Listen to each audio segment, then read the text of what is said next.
नमस्कार दोस्तों, मैं आपका स्वागत करता हूं आपके इस चैनल पर जिसका नाम है फिजिक्स वाले ट्यूशन क्लास। यहाँ पे हम फिजिक्स क्लास 12th के टॉपिक्स को पढ़ रहे हैं। काफी सारे टॉपिक्स हम कवर कर चुके हैं।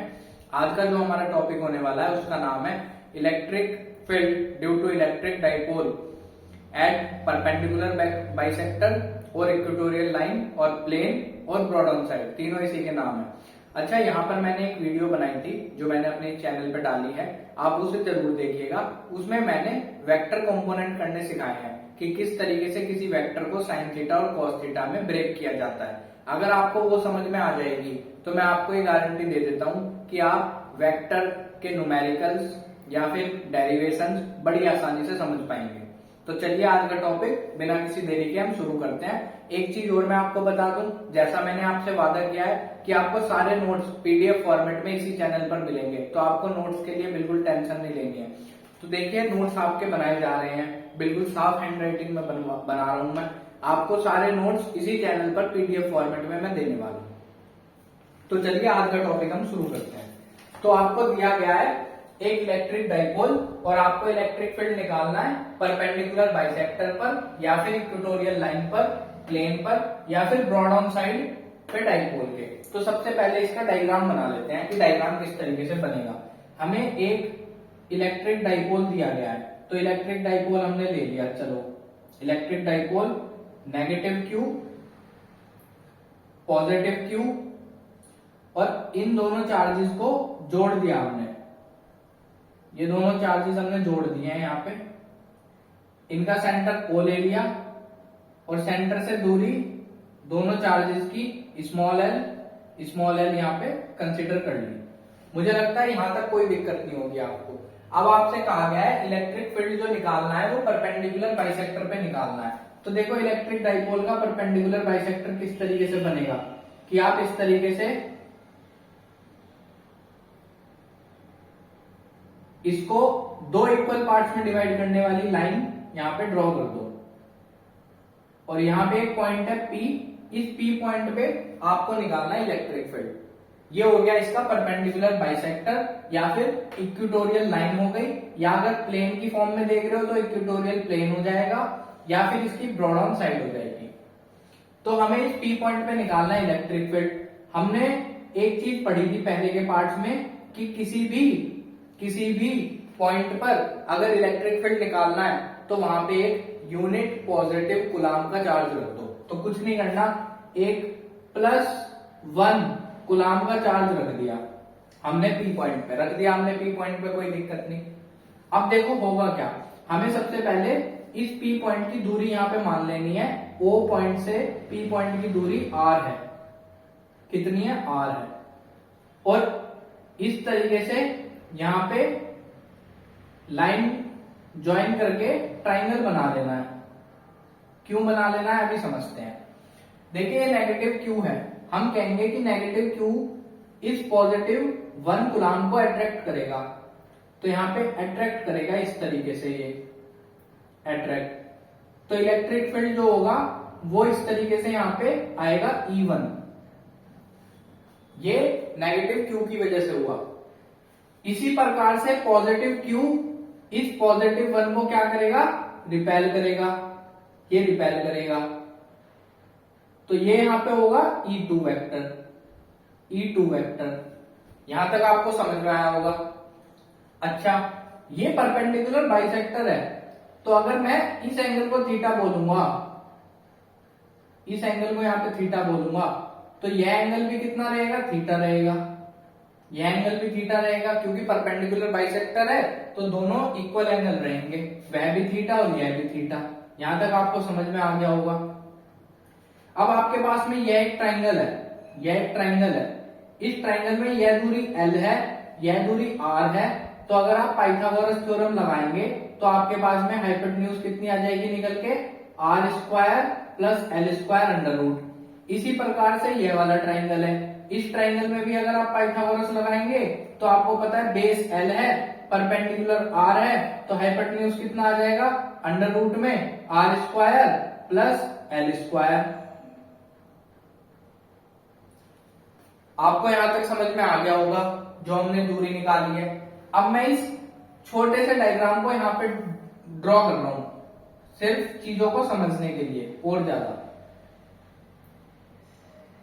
यह जो P पॉइंट है इसे यहां पे मैंने मान लिया ये रहा P point.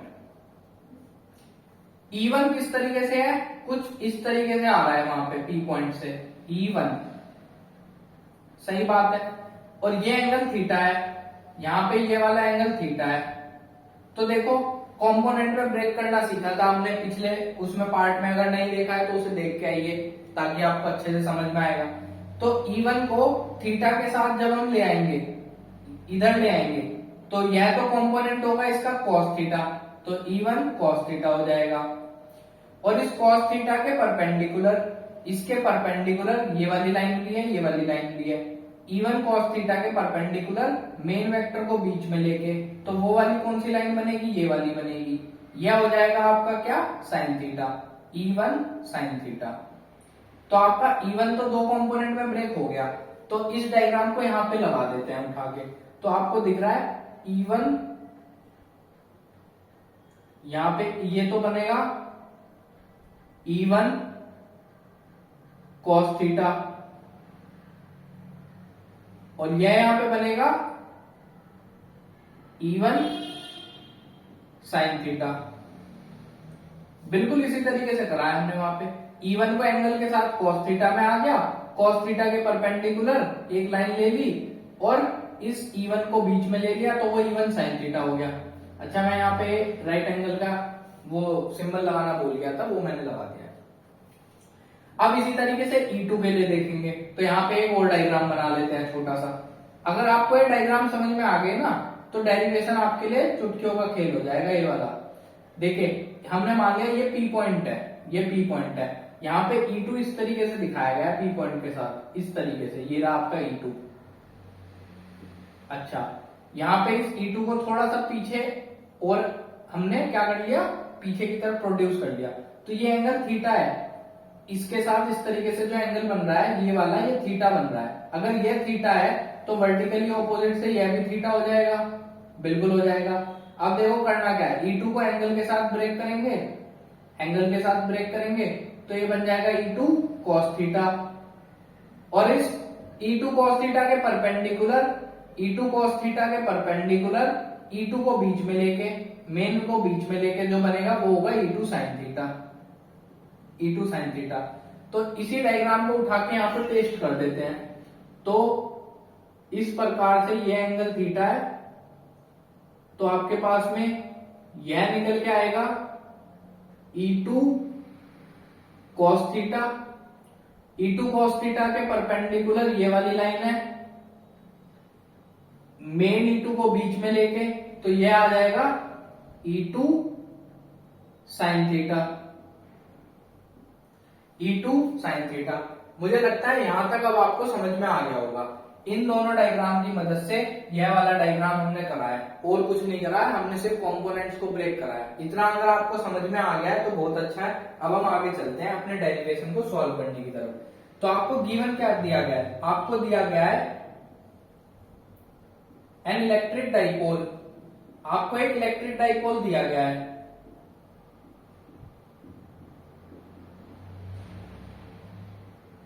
having charges of magnitude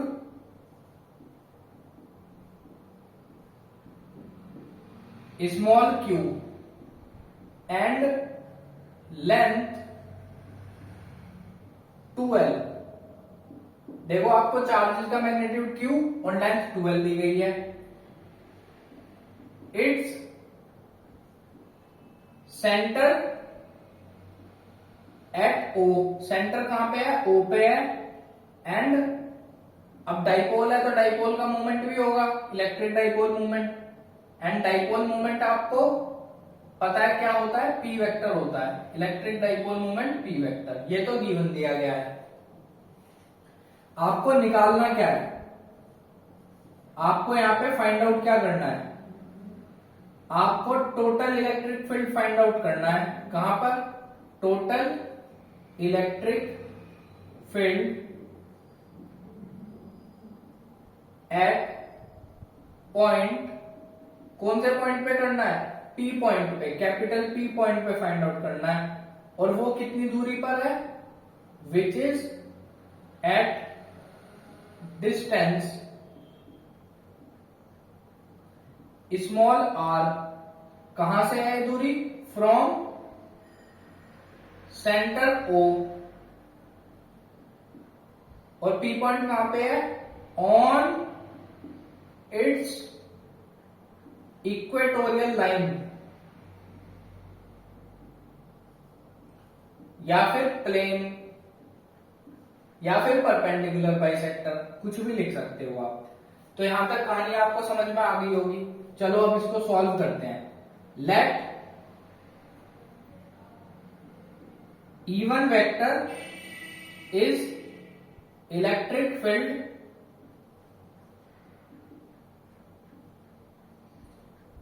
due to negative Q. हमने बोला कि E1 जो है वो नेगेटिव क्यू की वजह से इलेक्ट्रिक फील्ड है, तो उसकी वैल्यू निकालेंगे E1 की। आपको पता है E का फॉर्मूला होता है KQ/R²। वहां पे वो R होता था सेपरेशन उस पॉइंट का चार्ज से, लेकिन यहाँ पे अगर आप देखोगे तो सेपरेशन चार्ज से P पॉइंट का ये है √R² + L²। तो फॉर्मूले में अगर आप रखोगे वैल्यू E = K, चार्ज क्या है, Q है, Q अपॉन R², यानी कि यहाँ पे R² का मतलब, सेपरेशन का मतलब √R² + L² है, √R² + L² का होल स्क्वायर, ये आएगा आपके पास में। और ये किधर की तरफ है, डायरेक्शन ये चार्ज की तरफ है। E1 आप देख रहे हो ना, चार्ज की तरफ आ रहा है, तो यहाँ पे लिखेंगे towards negative Q, negative Q की तरफ है। ये होगी आपकी फर्स्ट इक्वेशन। तो जिस तरीके से E1 निकाला गया है, इसी तरीके से E2 निकालेंगे अब। Let E2 vector is electric field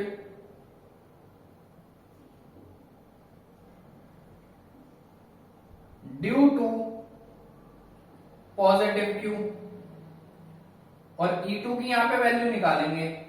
तो E2 वेक्टर =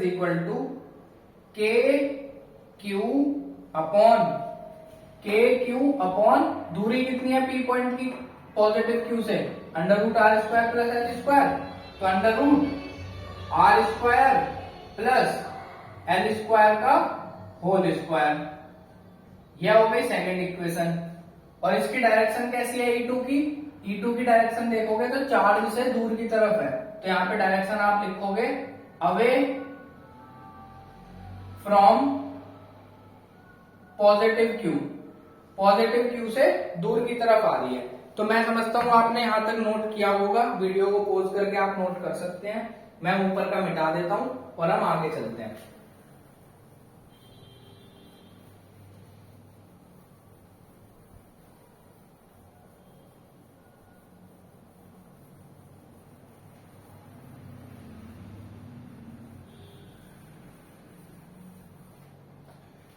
तो आपने नोट कर लिया होगा E1 और E2 की वैल्यू को।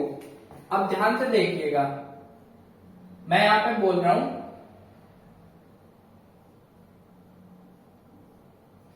E1 has 2 components,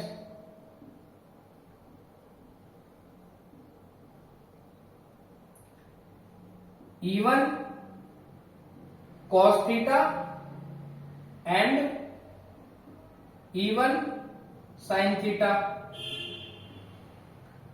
Similarly,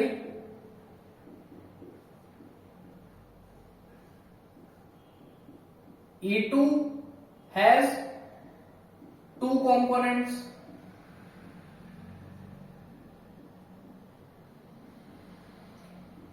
E2 cos theta and E2 sin theta. यहां तक आपको समझ में आ रहा है, डायग्राम से चल रहे हैं हम और कुछ नहीं कर रहे। फिर आपने E1 और E2 की वैल्यू निकाली थी जिसे इक्वेशन 1 और 2 बोला था। तो from equation first and second अगर आप उन दोनों वैल्यू को देखेंगे E1 और E2 की, तो आपके नोट्स में आपको दिख रहा होगा वो वैल्यू इक्वल थी। तो from equation first and second जो E1 वेक्टर है उसका मैग्नीट्यूड E2 वेक्टर के इक्वल है। मैग्नीट्यूड इक्वल है, डायरेक्शन तो अलग है लेकिन मैग्नीट्यूड तो इक्वल था, तो हमने इसे मोड में दिखा दिया। मोड में, मोड क्या दिखाता है कि मैग्नीट्यूड ले रहे हो सिर्फ। अब हम दोनों साइड क्या कर रहे हैं, cos थीटा से मल्टीप्लाई कर रहे हैं, multiply by cos theta both side. अभी समझ में आ जाएगा क्यों कर रहे हैं। तो यह बन जाएगा E1 mod cos theta is equal to E2 mod के अंदर cos थीटा। तो यहां से एक चीज समझ में आ गई कि E1 cos थीटा की वैल्यू E2 cos थीटा के इक्वल है। लेकिन अगर आप डायग्राम में देखेंगे तो E2 cos थीटा ऊपर की तरफ है, E1 cos थीटा नीचे की तरफ है। दोनों इक्वल है, दोनों इक्वल है, डायरेक्शन ऑपोजिट है, तो एक दूसरे को क्या कर देंगे, बैलेंस कर देंगे या कैंसिल कर देंगे। तो हम लिखेंगे but these are in opposite directions, so balance out each other। तो एक दूसरे को क्या कर देंगे, बैलेंस कर देंगे। तो आपको यहां से एक चीज समझ में आ गई कि E1 cos थीटा और E2 cos theta, E1 cos theta ये वाला और E2 cos थीटा ये वाला, दोनों के दोनों एक दूसरे को बैलेंस कर देंगे। तो इनका रोल ही खत्म हो गया, इनका रोल ही नहीं रहा यहाँ पे। हमने ये करा बड़ी आसानी से इससे। चलिए तो मैं इसको मिटा देता हूं और आगे करते हैं। फिर आप वीडियो को पॉज करके नोट कर सकते हैं इस चीज को।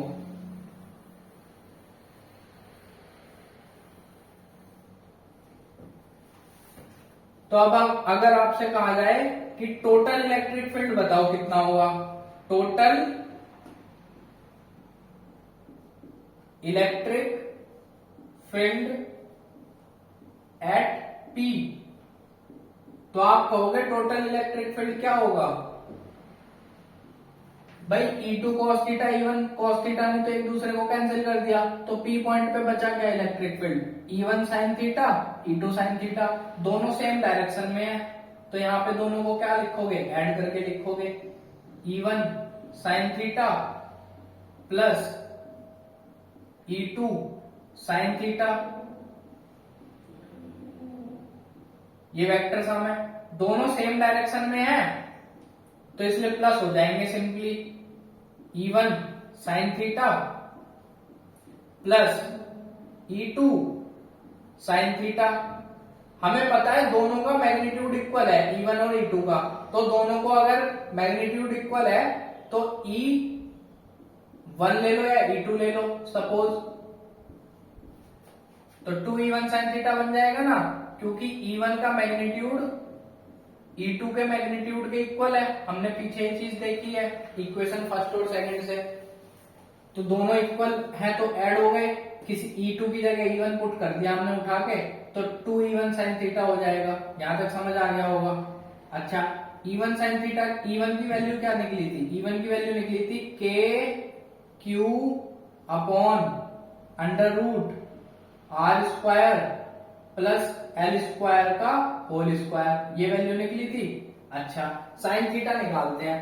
इस ट्राइंगल में जरा साइन थीटा लगाओ, तो साइन थीटा क्या होता है, परपेंडिकुलर अपॉन हाइपोटेन्यूज। यही तो होता है साइन थीटा। पाकिस्तान भूखा प्यासा, हिंदुस्तान हरा भरा, तो P अपॉन H आता है। तो थीटा के सामने जो है वो तो हो गया परपेंडिकुलर, तो थीटा के सामने परपेंडिकुलर क्या है, L है, L हो गया, अपॉन हाइपोटेन्यूज क्या है, ये है, अंडर रूट में R square plus L square. यह साइन थीटा की वैल्यू यहां पे पुट कर रहा हूं मैं, इस साइन थीटा में पुट कर दे रहे हैं। तो L upon under root R square plus L square. यहां तक आपको समझ में आया होगा, आई होप।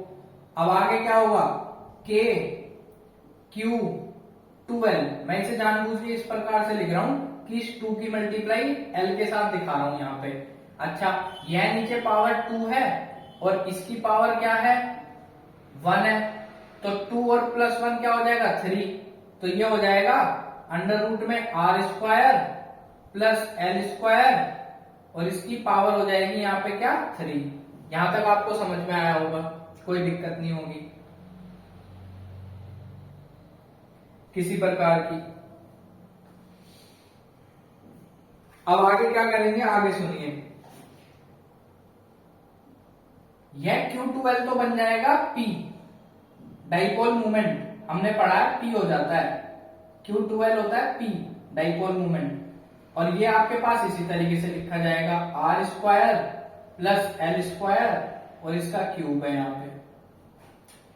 अब अगर dipole, if dipole is ideal, dipole कैसा है हमारा, आइडियल है, बिल्कुल सही डाइपोल है, तो जो एल दूरी होती है वो बहुत कम होती है, एल दूरी बहुत कम होती है। हम कह रहे हैं डाइपोल आइडियल है, जैसे हमने एक एग्जांपल पढ़ा था NaCl का।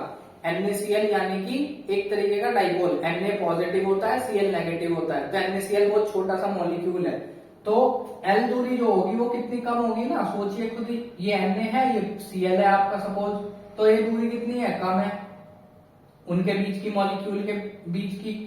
तो यहाँ पे जो एल दूरी है वो बहुत छोटी होगी इस आर दूरी के कंपैरिजन में। तो हम कह सकते हैं देन कि जो R square plus L square लिखा जा रहा है इसे अप्रोक्सीमेटली आर स्क्वायर बोला जा सकता है। भाई ये 0 के बराबर है तो इसे ऐड करो या मत करो आर में, क्या उससे फर्क पड़ेगा, तो हमने इसे आर स्क्वायर बोल दिया इस चीज को। हम यहाँ पे पुट कर देंगे इसे उठा के, तो मैं ऊपर लिखता हूं इस चीज को मिटा के।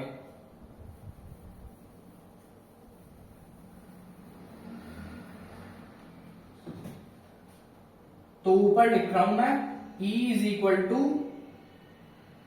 के P upon R square plus L square को सिर्फ आर स्क्वायर बोला जा रहा है, आर स्क्वायर, और यह किसके अंदर है, अंडर रूट के अंदर है, अंडर रूट के अंदर बाहर कितना है, क्यूब है।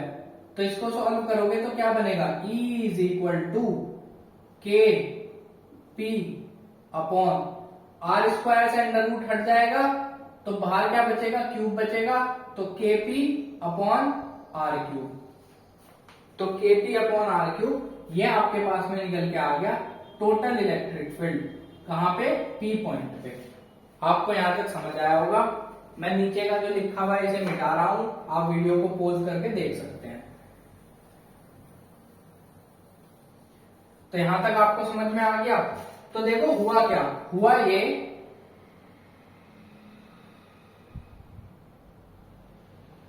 कि आपके पास में इस प्रकार से डाइपोल था, इस डाइपोल का जो डाइपोल मोमेंट है वो हमेशा नेगेटिव क्यू से पॉजिटिव क्यू की तरफ है, और आपने इसके परपेंडिकुलर बाइसेक्टर पे या इक्वेटोरियल लाइन पे जब इलेक्ट्रिक फील्ड निकाला तो वो क्या आ रहा है, E1 sin theta plus E2 sin theta आया ना, E निकल के, उसकी डायरेक्शन यही रहेगी, ये डायरेक्शन रहेगी। तो आपको एक चीज समझ में आई कि परपेंडिकुलर बाइसेक्टर पे या फिर इक्वेटोरियल लाइन पे जो आपका इलेक्ट्रिक फील्ड है उसकी डायरेक्शन डाइपोल मूवमेंट से, इलेक्ट्रिक डाइपोल मूवमेंट से ऑपोजिट है। तो हम वही चीज यहां पे लिख रहे हैं। So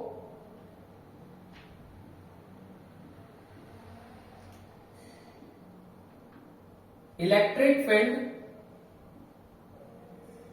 is in opposite direction to dipole moment at perpendicular bisector of electric dipole.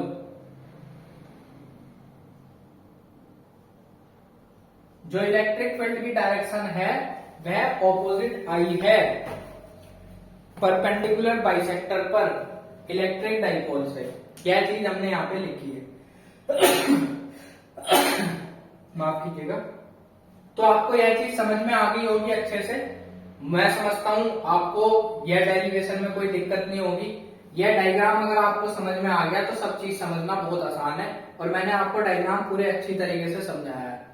तो दोस्तों आप बने रहिए इस चैनल पर। हम सारे टॉपिक, सारे डेरिवेशन, न्यूमेरिकल इसी प्रकार से करने वाले हैं इस चैनल पर, और आपको नोट्स पीडीएफ फॉर्मेट में मैं प्रोवाइड करवाऊंगा चैनल पर ही।